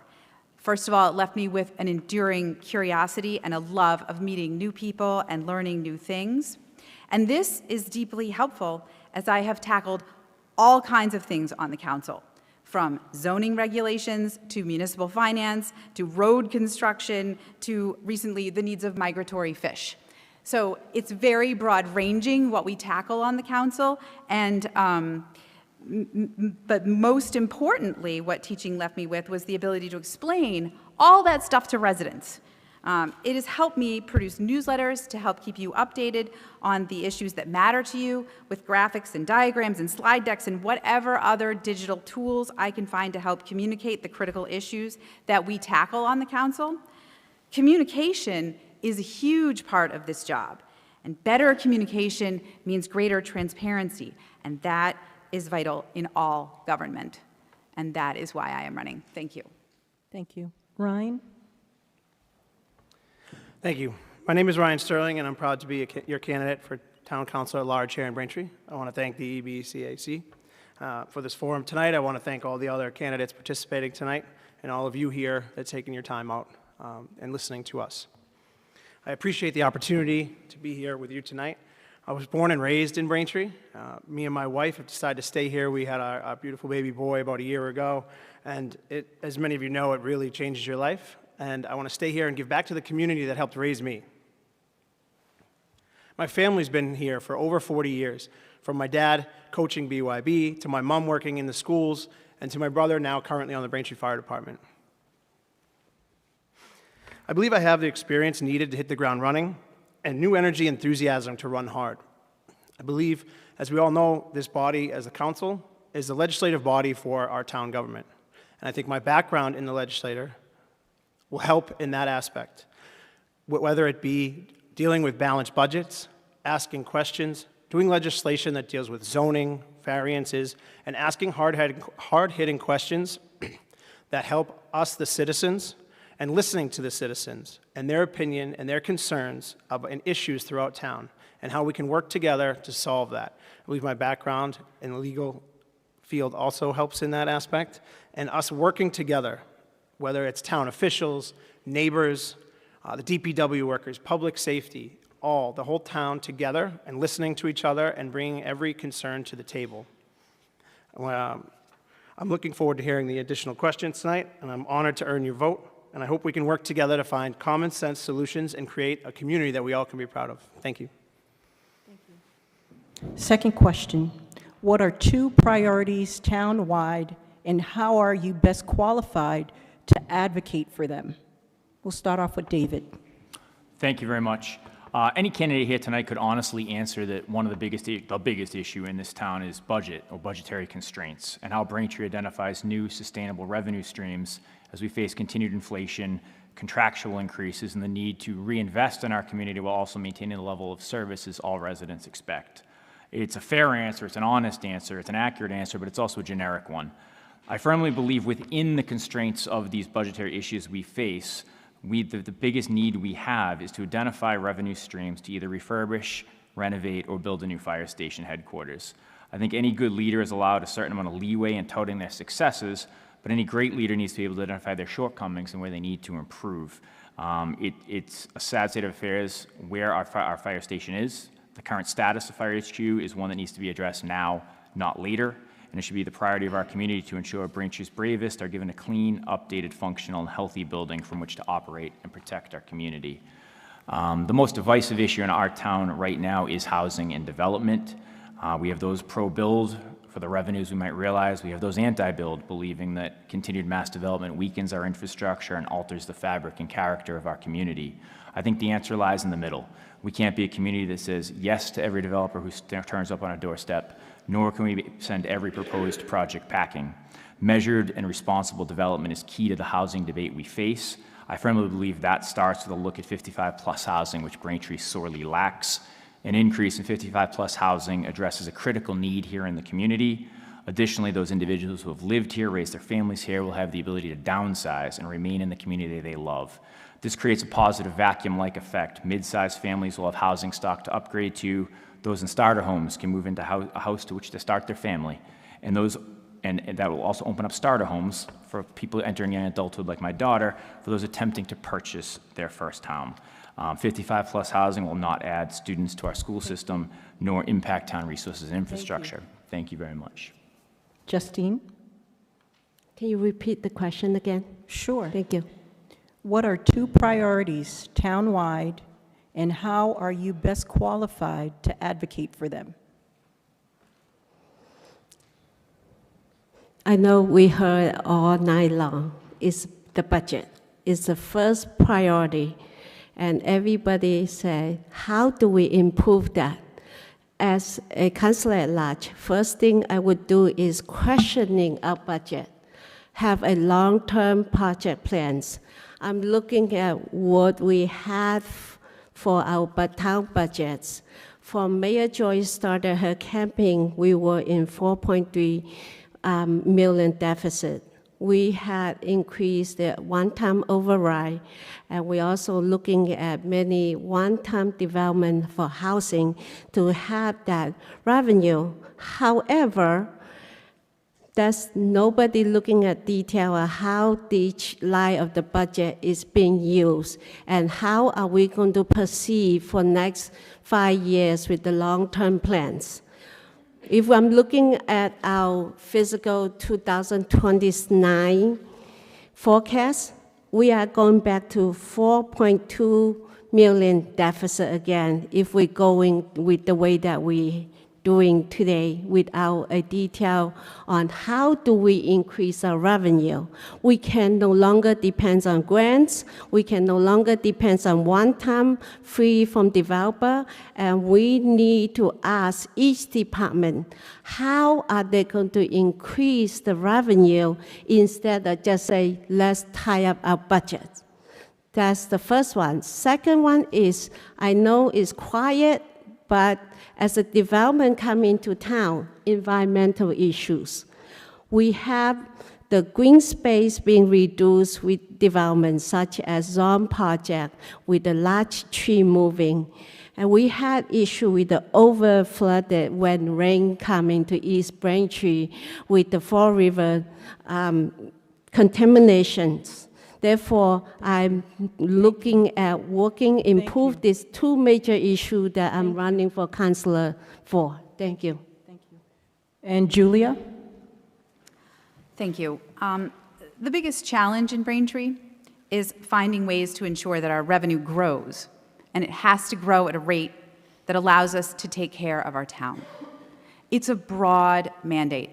It involves so many things, but it's the best way that I have to describe the heart of the conversations that I had with residents across town this summer.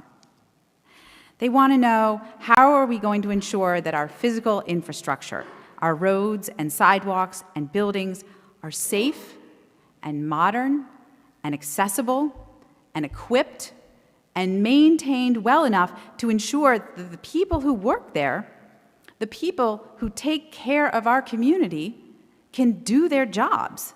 And they're deeply concerned with making sure that we're able to employ enough people to do those jobs, enough people to keep us safe and educate us and do the maintenance for the infrastructure that we invest in. It's not a minor challenge, but we have a lot of opportunities for how we can move forward to help solve this problem, and a lot of them are rooted in how we promote commercial development in town. There are a couple of ways that Braintree can do this, but where the council can be most helpful is through looking at zoning changes. What carefully crafted zoning language can do is effectively fertilize the area in question to produce what you envision. The master plan, which is meant to guide our vision, suggests that it would be profitable for Braintree to look at our use table and also to consider introducing an overlay business district. These kinds of changes are within the purview of the council, and I think would be really smart to give these ideas a fresh look now. In East Braintree and in our commercial squares, I think the strategy is more about looking at ways that Braintree can better partner with small business owners to look at solutions to address parking needs or enhance beautification efforts and create better pedestrian infrastructure so that we can have that vibrant, inviting environment that we describe in our master plan. Thank you. Thank you. Ryan? Thank you.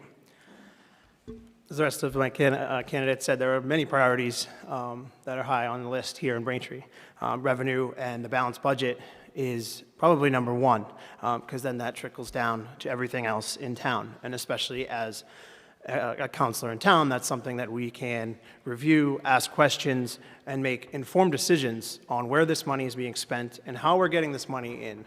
So that's one of the things to look at. If we're going to get rid of spaces in town where we get revenue currently, we have to dig deep and see what that revenue picture looks like and what could possibly happen. And I think that's a big question in the fact of we can't take away some revenue-generating aspects in town and saying it may happen because the zoning's there. We have to look and actually do the math and ask the right questions. And I think my background, again, with balanced budgeting and common sense solutions and questions at the same time, and just finding places of revenue. And that leads me to the next priority is the infrastructure in town. And whether it's the fire station that needs improvements that we're trying to work on currently, or the schools. Unfortunately, the schools some of them are 100 years old or close to it. And so we need to look at these schools and how we're going to get revenue to make these schools a place where our kids go every single day, and we want to make sure they're safe, and to get that revenue, and to work with partners like the MSBA, and to work with the town engineers, and as a council to make sure that we're, again, asking questions of what's going on in that school and what the money is going in to improve these individual schools and to keep these schools open to keep our neighborhoods the way they've always been. Thank you. Thank you. Given the time, we do not have enough time to read the audience questions, so we're just going to go straight to the closing remarks. Each of you will have 1 minute, and we'll start off with David. Thank you. Once again, thank you to the EBCA for holding the event. Thanks to Councilor Civil for moderating, and to Ryan, Julia, and Justine, and once again to BCAM for their work at every town event. I have approached my role as a councilor in a measured and even-keeled way. I've welcomed open conversation and debate on issues because that is how we move our community forward. Not one voice of one elected official, but by the collective voice of our community. I have weighed each item or issue that has come before me on its merits and sought input from residents. Unfortunately, there is no way to please everyone on every issue, but I ensure that I look independently and free from outside influence on all matters brought before the council. I will continue to bring the institutional knowledge I have gained serving in this position to the table for the issues the council and our community as a whole faces. As a lifelong resident, as a father of 3 at very various stages of life, I'm thoroughly invested in ensuring, as I said, the continued safety and quality of life that we all expect in our community. Thank you. Thank you. Justine? Thank you. First, again, want to thank EBCAC tonight. Also, thank you, Tanisha, that after your campaign, we met again. And my families cannot say enough to be here. However, I know when I run this campaign what we need to do. We need to listen and work together, not just inform. We need to plan long-term financial roadmap, not just keeping an eye on it. We need to expand green space for Braintree to have smart growth. We need to fund our infrastructure, not just support it. So on November 4th, I'm asking you to humbly vote for me, Justine Huang, Councilor at Large. Thank you for your trust, your time, and your voice will be reflected once I'm elected. Thank you. Thank you. Julia? Thank you. Again, thanks to the EBAC for making all of this happen, but also thanks to all of you for coming out tonight. And those of you who are tuning in at home, I really am grateful to you for taking the time to get informed about your choices instead of just deciding, like, I don't know, on the way into the voting booth. As Braintree lays the groundwork for our future, residents need a counselor they can count on to keep people informed on the issues we face together. Whether it's our budget, our taxes, or new development, I am deeply committed to helping residents understand what's at the table and why. Informed residents become powerful advocates for community change, and this kind of engagement is urgently needed as we consider how Braintree should chart its course forward. By engaging residents through office hours, community meetings, newsletters, and sometimes right at your front door, I am working to help build a level of understanding for how our local government works and where we stand Thank on you. matters like the budget. Thank you. Thank you. Ryan? Thank you again to the EBCAC for putting this forum together. Thank you to Misha for moderating again, and thanks to all the candidates that participated tonight and everyone that's here and online watching. I appreciate the opportunity again to be here with you. As you know, I was born and raised here in Braintree, and I'm running for town council at large to bring common sense solutions, strong neighborhood relationships, responsible budgeting, and practical local decision making back to our community. As I am out knocking on the doors, I tell people that I'm here to listen, and I want to hear the issues and concerns you have for our town, and we will work side by side with neighbors and local leaders. I want us to maintain the core values and character that has defined our community, and we can do that and bring in a new era of stability and smart growth for our town. I'm running for town council at large because I'm proud of Braintree and I'm proud to be from here. It's time for me to give back, and I'd be honored to have your vote and support on Tuesday, November 4th. Thank you again. Thank you. David, Ryan, Justine, and Julia, thank you for attending our forum tonight, and thank you for answering questions.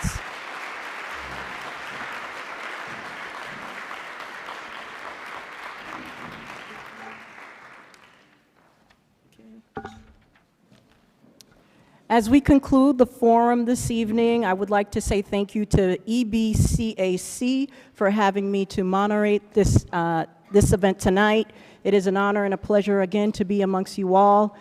Kudos to our audience and our constituents because they are taking their time to come and listen to our candidates to make sure that they're making the best decision for Braintree, and that is to vote for the right candidate on November 4th. And thank you to all the candidates who are putting their best foot forward to serve their community.